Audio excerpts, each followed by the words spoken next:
And welcome back to another video. Here we're going to talk about cleaning your door panels. It's a very easy and straightforward process. I'll link the 3 or 4 tools that you need down in the video description below. But other than that, let's get straight into cleaning this door panel. Okay, so first thing that you can do is if there's a little bit of dust or debris on the door panel, you can simply take a towel, a brush, air compressor, and just wipe it down. That way you're already removing some layer of just debris, so you don't have to, kind of battle that when you're cleaning it. So that's the first step. Very simple, very straightforward. Okay, once that's taken care of, there's 2 ways you can go about it. You can use a pad, a mitt, something like this, or you can use a brush. Now the way I do it is I use both. I'm going to use this mitt or pad to clean the larger surfaces of the door panel, and then I'm going to use the brush to clean the more specific, intricate area. So this pad will cover all of this section here, and then the brush here will get into the door handle, into the controls, into the speaker right here, into the crevices right here. If there was plastic here, I would use it, because this is just fabric, so I'm not going to worry about that, but you would use a brush to get into all these plastic pieces right here.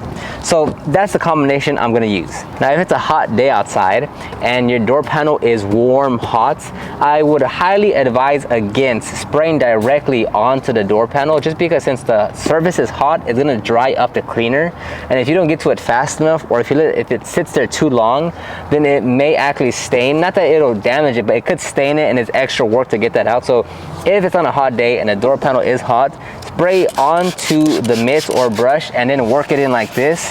Don't spray directly onto the door panel. Here, because it's a cool day, the sun's not out, we're actually in the shade when the sun does come out, I can easily spray onto the door panel here and get to work. Now you're not trying to saturate it, it's just to get some lubrication on the door panel, because it's also on your brush or your mitt, whatever you're using, and just lightly agitate the surface. With this one, you don't want to put them with down pressure because it's not required. It's basically just gliding over the surface here.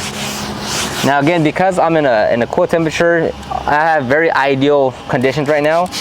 I can work this entire door panel and not worry about anything drying. If you're in a warm weather and hot weather, that might not be the same situation. But here, it's very easy to work with. So I'm just getting the large surfaces.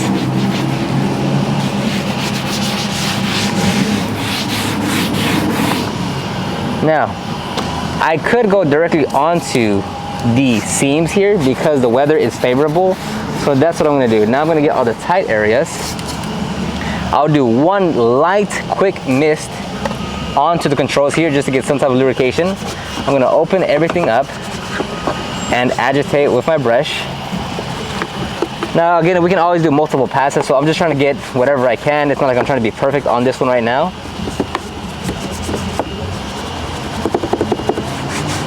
Alright, and that should be it for the most part. Now we're going to take our towel here and wipe everything down. Make sure you get into all the corners.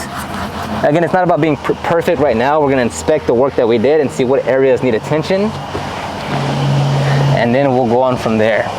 So make sure you wipe everything as best as you can. You open up the door handle and get all in these intricate areas.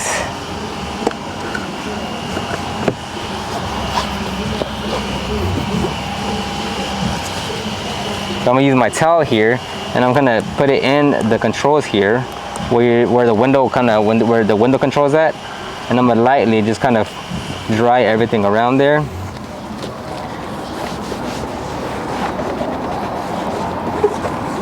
Now what you're gonna find is that some debris might be too stuck on, or there might be a little bit of residual cleaner as far as the cleaner that you're using. So when that's the case, that's why I like to have 2 brushes with me. One brush is dedicated to clean, to agitate, so this one will be wet because of the cleaner.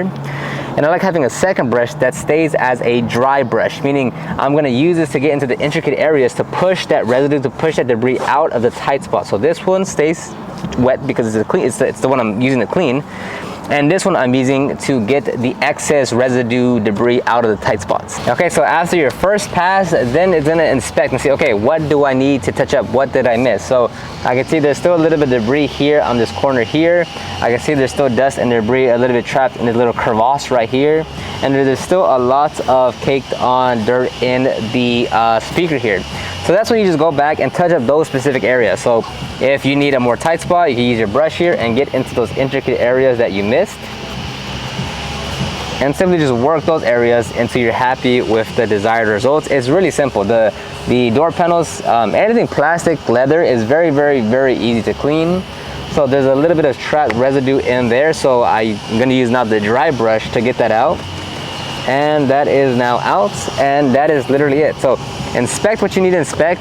The thing is, like, you don't have to get it perfect on the first try. It's about doing it, checking it, and then touching up those areas that need attention. Very straightforward. So now I'll take my brush here and get into these speaker areas and just gently agitate right here.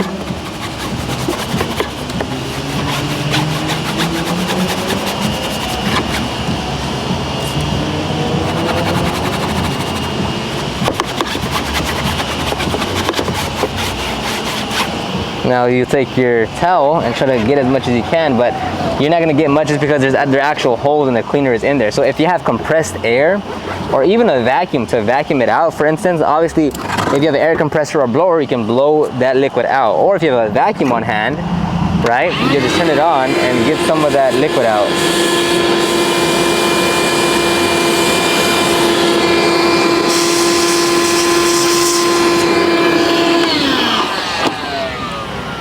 Or you can use your dry brush and try to get it out in that fashion.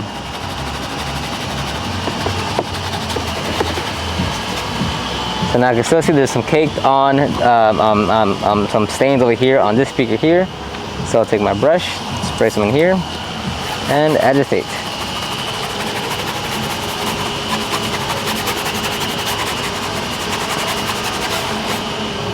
Let me get my towel. Get my dry brush.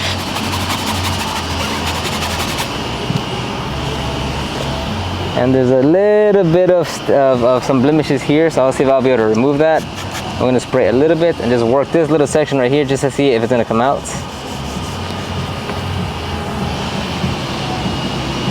And it did not. So what I'm assuming here is either just maybe that's where the leg touches the most and it's kind of discolored a little bit. All right, and that's gonna wrap up this video. Hopefully you learned something. It's a very straightforward and easy process. Anytime it comes to anything leather, plastic, it's only but a few tools and products that you need to get the results that you want. If it was very caked on with a lot of debris and food and just gunk and stickiness, you might need a steamer, you might need a few extra brushes to get into those intricate areas. But 8 out of 10 times, a few simple tools and products can take you a long way. I'll have all the tools to the products that I used. I have links to the tools that I used in the video description below. And let me know in the comment section, what do you want to see next? What is kind of a hard part of detailing for you? What kind of videos can I make for you to kind of get better at detailing? So I'll end right here. I will talk to you on the next one. Bye-bye.